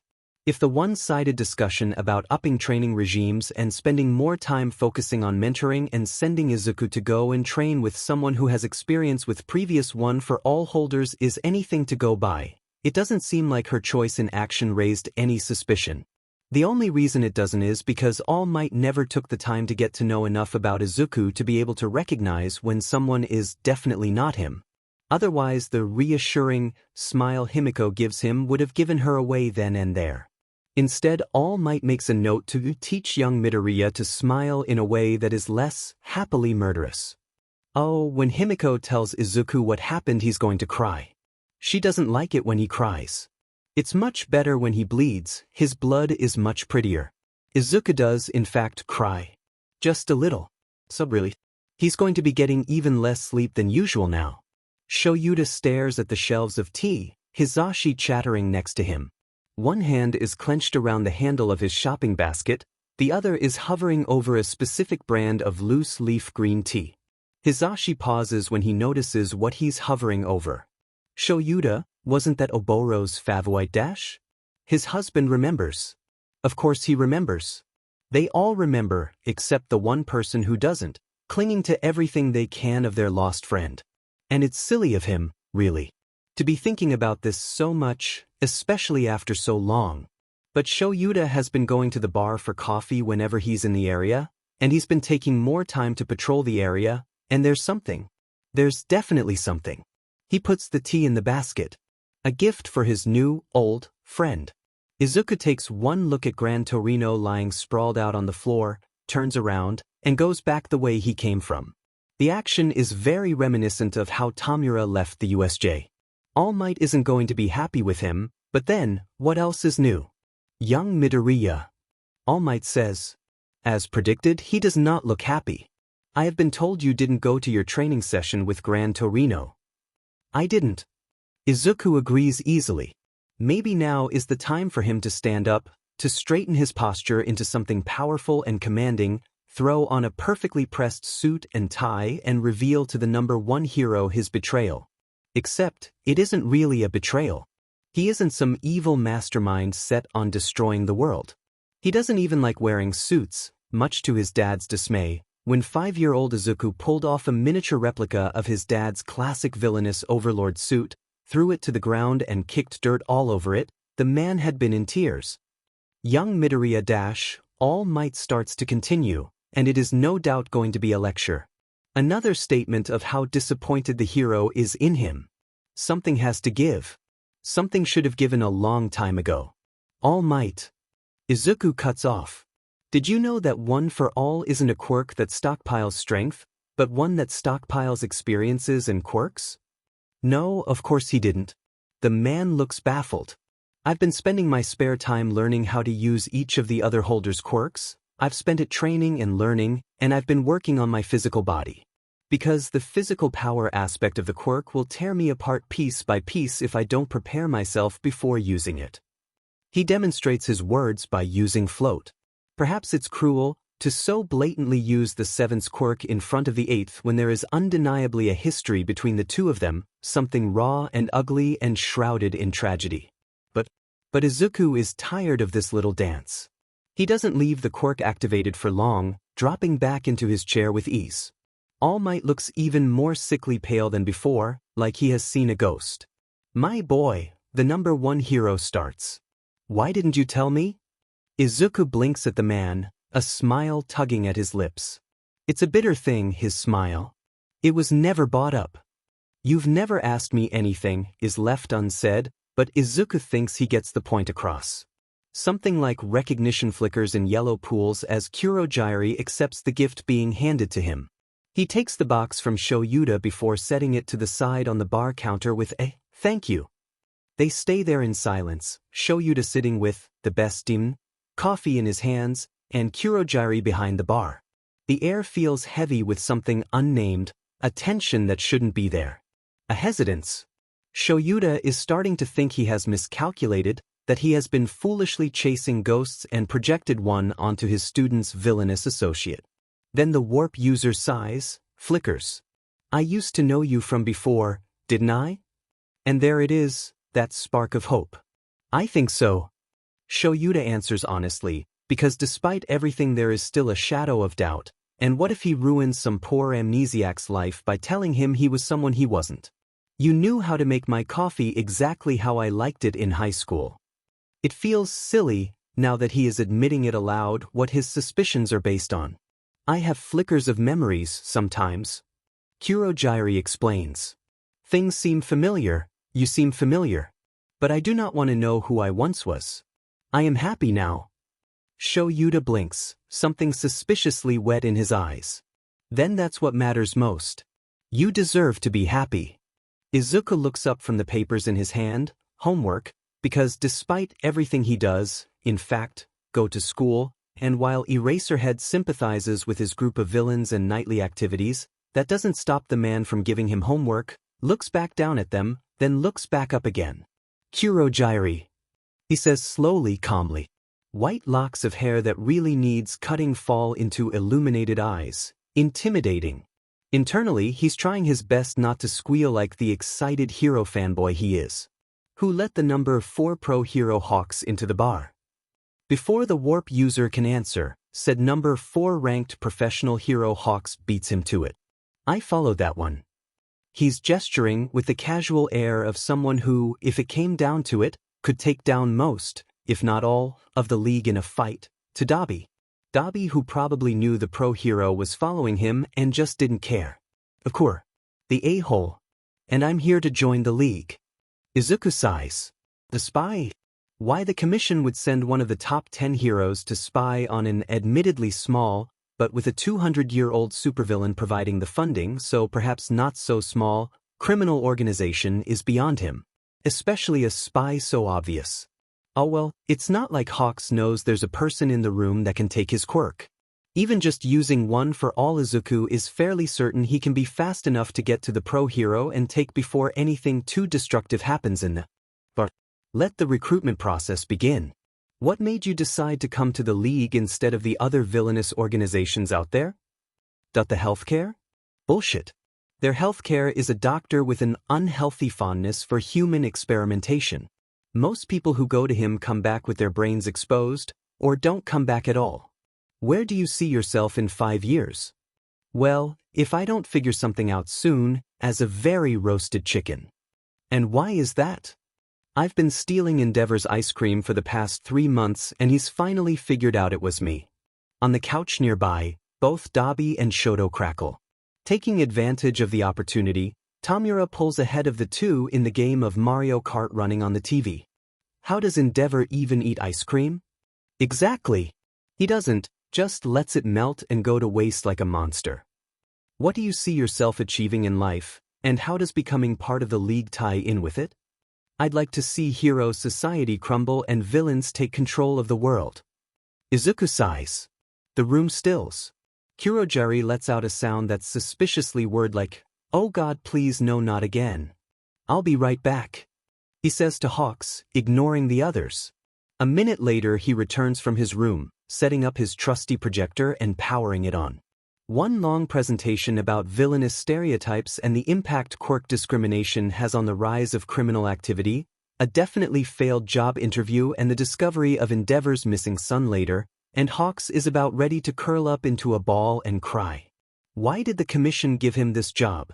It doesn't matter. He doesn't tell anyone about the missing Todoroki boy, or about much of anything else really. The League is just a bunch of outcast kids. After all, there's not much damage they can do. Right? A day after his meeting with the kid at the League of Villains, Hawks gets a message. "Unknown number, we regret to inform you that your application to join us has been rejected. If you are looking for alternatives, we recommend the Meta Liberation Army. They are full of corrupt government officials who would love to get their hands on a hero of your status. Sincerely, the League of Villains. The Meta Liberation Army. Maybe he can look into that." A small, quiet cafe. Two teens sitting at a booth in the corner. One white-haired, milkshake in hand. The other, definitely not the missing Todoroki boy, just wearing a slightly off-center black wig with a cup of tea sitting to his right. The tea has long since cooled to his touch. "Are you sure you want to do this?" "Definitely not." Shoto in a wig nods. "I do. And you know that it'll be out there now, right? There's no going back." "Izuku." "Definitely not." Shoto in a wig says, voice fond. "I know." He puts his hands over Izuku's, pulling them away from his drink and holding them gently. "You don't have to worry. No matter how things go, you've already saved me." "Okay then," Izuku says, a wry smile spreading across his face. "I'll let Dad's technology guy know we're ready." Yes, All for One has a technology guy. Always keeping up with 200 years worth of technological advancements is very important for the supervillain. Even if he doesn't understand how to use the comments section on HeroTube. "Holy shit, have you seen the news? That has to be fake, right?" "Nah, it doesn't look like it. That sheet, it's dash. It's being taken down, but keeps on coming back up dash. Why would it be taken down if they weren't trying to cover something up? For a hero to do something like that, it's dash. It's not that surprisingly, really. My ma's first husband was a hero, and she barely got out alive. Tried to take him to court after and everything. There was plenty of proof. And they didn't hold him accountable? Nah, heroes can get away with a lot these days." Shoyuta stares at the article on his phone. His apartment is oddly quiet, especially given that his husband is there with him. The TV is on, an especially brave news anchor reporting on the contents he himself is going over. It's evidence. Notes and observations and journal entries dating back since before the school year had begun, and even some during. All of it well documented, but nothing quite more condemning than the photos.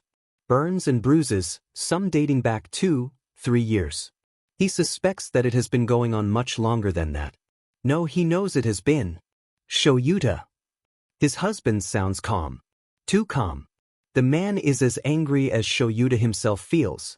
"For the sake of Endeavor's ears and your brain, please tell me none of this is real." And Shoyuta can't reassure Hisashi, can't lie to him. Not when there is so much else he hasn't been telling his husband these days. Not when it involves one of his students and the horrific domestic violence revealed to the world. It's real. People talk, news spreads. Victims come out of the woodwork to share their own experiences. Hesitant at first, but once it becomes obvious that people are listening, more and more take a step forward. It makes it harder to trust heroes, plants seeds of doubt around every corner. Endeavor keeps his spot as the number 2 hero despite it all, though he is often even more aggressive, quick to anger. It does not help his reputation. The fragile trust the man has gained from people over the years lessens and lessens. Any chance Endeavor has in being the number 1 hero, in living up to something so bright and shining as the symbol of peace, is crushed. Because even when All Might retires and the man is officially dubbed number 1, all civilians will see is the face of a man who hurts his family behind closed doors. Though there will still be those who look at him in awe, in wonder. Those who justify what the man did as a part of the greater good. All it will do is create more divide. Still, Endeavor continues heroics despite everything. He declines questioning, especially in regards to his search for his missing son, and more people are beginning to look closer at Todoroki Shoto's case, and that means more people are beginning to think he wasn't taken, that he ran away. Not that it matters. The League will keep Shoto safe until the storm has settled and they are ready to enact Phase 2 of Project Take Endeavor down and probably destroy Hero Society in the process. For the time being, Shoto allows himself to relax, head in Izuku's lap as his friend drags gentle, unloved fingers through his hair. The motion soothing enough that he beings to drift off. Here he's safe here. I'm jealous. Himiko pouts. Dabi rolls his eyes at her. Izuku looks up at the two of them. There's enough room for you to squeeze in next to me. He pats the empty space on the couch with his free hand. Just be quiet and try not to wake up Shoto, please. He's had a long week. Himiko beams, quietly bouncing up to Izuku. She sits down next to him, and he wraps his spare arm around her, careful not to jostle the boy in his lap. She snuggles up into his side. A whisper into his ear. You're the best, Aizu. It is not long after that both Himiko and Izuku join Shoto in the wonderful world of sleep. It is not the first time he has seen them, the ones that came before him. The ones that were never taken out of their tanks. The failures. He has seen them before, but never before has he been awake enough to really notice them. Never before has he been aware enough that there is something so very wrong. The way their limbs are tangled and disfigured, pieces missing and misplaced. All bear a resemblance to him, white hair and pale skin, apart from the ones who either don't have skin or hair. They are the closest anything can ever come to being like him, but even then they are not. They never will be. They are empty shells, fragile beings with decaying forms. Twisted and ugly and hollow. Izuku is more like them than he is other people, and he wonders if that makes him not a person at all. But even they will never have the chance to be like Izuku. Izuku is the only Izuku. We were about to give up on this project, the man in the suit explains, but then, against all odds, you stabilized. I wonder, what makes you so different from the rest? You doesn't normally do parent-teacher meetings on a grand scale. You doesn't normally have to deal with the media fallback of it having a domestic violence incident involving one of their top first years seemingly go unnoticed and without action. These two facts are connected, though no one will outright admit it. Nizu is scrambling to prevent any more backlash before it has the chance to occur. What the scoop-hungry minds of the media don't seem to realize is that, up until the information leak, going up against Endeavor seemed impossible.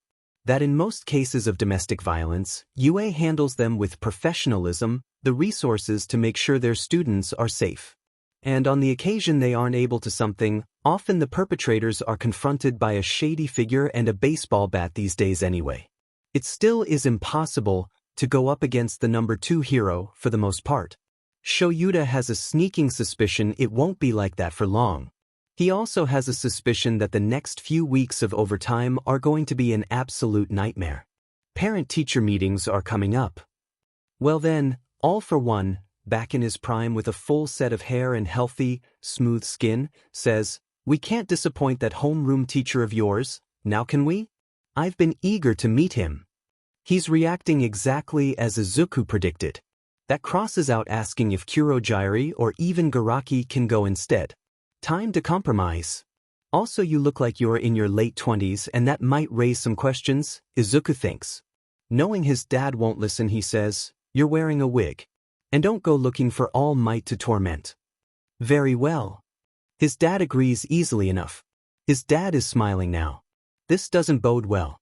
Oh well, Eraserhead was the one who said the meetings were mandatory, knowing full well he had a student with a 200-year-old supervillain for a parent. Really, it's on the underground hero at that point. Yagi sees the coverage of the leaked documents, and he seethes. He is angry at his fellow hero, a righteous fury only the absolute scummiest of villains have the unfortunate privilege to encounter. To think that the other hero would do something like that to his own family. That is not a hero. But he is also angry at the fool who put all of that condemning, calculated evidence out for the world to see. The person behind this is a villain, he is sure of it. A villain with a dastardly motive and the resources to back it up. Taking advantage of a horrific situation to further their own goals. The seeds of distrust planted, in a world where people should believe in heroes. Scales have been tipped, public faith in the inherent goodness of heroes is being questioned at every turn. Crime has yet to increase more than it already had been, but where once people were stopped by trust in the system, that things would work out okay, they are now stopping in fear. Yagi can see it. What Yagi doesn't realize is that people have always stopped in fear. They just aren't hiding it as well anymore now that their fears have been proven logical. If a hero of such high status as Endeavor can get away with doing that to his family, then what could he do to a petty criminal or shoplifter? And while he is angry at Endeavor, furious and disgusted, he knows why the man was able to get away with it. Why he still needs to be able to get away with it. He is the second most powerful hero in the country. They cannot afford to lose such a powerful hero simply because he has hit his child. Especially not when Yagi is so close to reaching his limit for good. Society cannot afford to lose its two most powerful heroes at the same time. The balance of power would shift, society would tip and change, and no one would be safe. Not when All for One is still out there somewhere. He pushes those thoughts aside, along with the fear that rises up with it. For now, he is going to work on his successor. He is going to make as much of an effort as he can to make the boy a hero. And if the parent-teacher meetings are anything to go by, he's soon going to meet the boy's parents. He promises himself he will take the chance to get to know young Midoriya better. Izuku pats the curly green wig that sits atop his dad's head, nodding to himself. He pulls away, walking around the man and taking in the slightly too tight hoodie the man wears. It was the baggiest Izuku had, in these desperate times, the tracksuit breathes, and the red running sneakers. The great and mighty All for One certainly looks uncomfortable in casual clothes. And more importantly, he hopefully looks unrecognizable from a distance should any stray All Mights catch a glimpse of him. Alright, you're ready? I look hideous. You look like me. This was a very last-minute idea, and it was either that, or the CRP top Dabi offered you. Garaki thinks All for One would look rather nice in a CRP top, but he dares not say it aloud. Shoyuta takes one look at Problem Child's father, one Midoriya Hisashi, and concludes that yes, this is an ancient supervillain with the full capability to destroy society as he knows it, probably with the just one wave of his hand. There's just something in the way he looks at Shoyuta with sharp red eyes that has the underground hero's brain screaming run fucking run, even with the young girl he has sitting on his lap, silent but wide-eyed and in awe. A hacking sound comes from next to Shoyuta. He turns to see Yagi coughing up blood, not a particularly unusual occurrence. The absolute terror on the number one hero's face is new. It's not often one witnesses All Might in a moment of fear. He told the man not to worry about joining in with the meetings, that they only needed to be done with the student's homeroom teacher. This'll teach Yagi about being nosy and not even bothering to bring a coffee offering with him.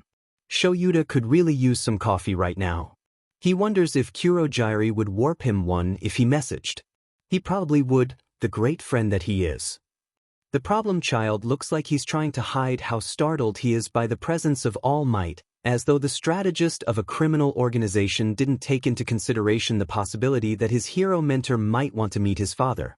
Knowing how poor of a teacher Yagi is through weeks of working with the man, it doesn't particularly surprise Shoyuta that that is the case. There is a tense moment where Shoyuta realizes that Yagi looks about to buff up and go plus ultra. On the problem child's father's face. The action is stopped when Midoriya Hisashi holds out his hand to Shoyuta. Shoyuta, knowing full well how All for One takes quirks, accepts the handshake in a probably foolish, but he's too tired for this sheet, sign of trust. He's fairly sure Midoriya's father doesn't intend to take his quirk. Mostly. Hopefully. Probably. It's wonderful to finally meet you. I've heard many good things from my son about his homeroom teacher. I'm Midoriya Hisashi, and this is my lovely granddaughter Eri. Aizawa Shoyuta. abrupt, tired. By the end of the handshake, it doesn't feel like his quirk has been taken. That's good. Shoyuta nods towards a horrified All Might. This is my coworker and fellow teacher, Yagi. The pause. Then he adds, he's new. The supervillain's lip tips upwards in amusement. He's making a good first impression by throwing Yagi under the bus. Good. The problem child looks torn between wanting to laugh and cry. I do apologize for my state of dress. The supervillain says, and politely, sincerely apologetic at that. Someone insisted I go without my usual suit and tie. He gives the problem child a pointed look, probably to say, see? It was pointless trying to make me less identifiable from a distance when All Might has ended up sitting right across from us. Midoriya puts his head in his hands as Yagi falls victim to another coughing fit. Now the supervillain in the room just looks smug. Shoyuta is becoming more and more tempted to send Kurogiri a message. The warp could bring some much-needed coffee, possibly even some alcohol, and maybe even advice on how to rein in his boss before a city-leveling fight breaks out. It's fine. Shoyuta reassures. You are far from the worst I've seen today. He thinks he hears the problem child mutter, should have made you wear Dobby's CRP top, and the child on the supervillain's lap ask as low as she can, what's a CRP top? That isn't particularly reassuring. One would expect a certain standard of dress from the most prestigious hero school in the country. An unimpressed supervillain, how lovely. Shoyuta is going to need a drink by the time today ends. The students have a strict uniform policy they must adhere to unless their quirk or something else makes them unable, then appropriate alternatives are provided. Shoyuta explains. However, we had made no mention of a dress code requirement when arranging these parent-teacher meetings, and it was not expected for the parents to show up particularly well presented. And then, because he is tired and maybe just a little self-destructive, if you'd like to talk more about our uniform policy, then perhaps our first topic of conversation should be about your son's ability to tie a tie. Or lack thereof. In the corner of his eye, Shoyuta notes that Yagi seems to be reaching to put bloodied hand over his mouth, probably to get him to stop talking. Too bad. Shoyuta moves away from the hand. It is a well-known fact that he's been digging his own grave long before he decided to help out teenage vigilantes and turn a blind eye to their criminal organizations. Ah yes. Midoriya Hisashi acknowledges. A regretful sigh. My son takes after me in many ways. Yagi makes some concerning noises, like a dying weasel on steroids, but unfortunately I could never convince him of the importance of making oneself look presentable. I own my own business, you see, and the first step to maintaining successful interactions is in conveying the power you hold. Of course, I love my son all the same, and he certainly has the potential to inherit the family business. Really, I was rather surprised to learn he ended up in the hero course of all things. The word hero is said with such disdain Shoyuta can almost taste the rot in the supervillain's voice. And of course, it's those words that flip the SWH in the coworker sitting next to him. Izuku sees the moment his dad pushes too far. Really, he can't take the man anywhere. He sees the moment All Might forgets there is a young, timid child cradled safely on his dad's lap. And sure, his dad can take care of both himself and Eri easily enough without the girl coming to any harm, but that doesn't mean he wants that next one for all versus all for one battle to take place in the middle of his high school, or in front of Eri. She's been traumatized enough. There would be no high school left, and he's pretty sure the required repairs would make Cementos cry. So he moves, a quick mashup of quirks with one for all backing them, to pull Eri off his dad's lap and to safety on the other side of the room before anyone has the chance to so much as blink. In that same moment, All for One takes note of All Might's movements, of the girl who is no longer on his lap, and then of the glowing red eyes of the man who is his son's favorite teacher. He takes a calculated hit to the face. There is enough force in it to send him tumbling backwards out of his chair, but nowhere near enough to blast him to pieces. Thank God for erasure. His hands itch go get hold of that quirk himself. That handshake would have been the perfect opportunity. Or perhaps not. Izuku would probably give him the look of disappointment if he did. He doesn't like disappointing the boy. Eraser head. Yagi growls as Shuta's capture weapon holds him back. Shoyuta knows he'd have no hope of continuing to restrain the other hero if he blinked. Even now it is difficult. The man is a monster in strength even with his innards destroyed. His eyes itch. Let me go. You must understand, that man is Dash. Shoyuta sighs. As soon as this is over he's getting coffee. Yagi, you've just assaulted the parent of one of my students. I'm not letting go until you calm down and the situation has been de-escalated. That man is a villain. A dangerous one. He cannot be allowed to roam free. He is the parent of one of my students. Shoyuta repeats. Villain or not, he is here to discuss his child's progress in school. He notes movement on the floor, the supervillain making a show of rubbing his already swelling cheek as he slowly sits up. The problem child and the other kid are both by his side now, looking at his injury.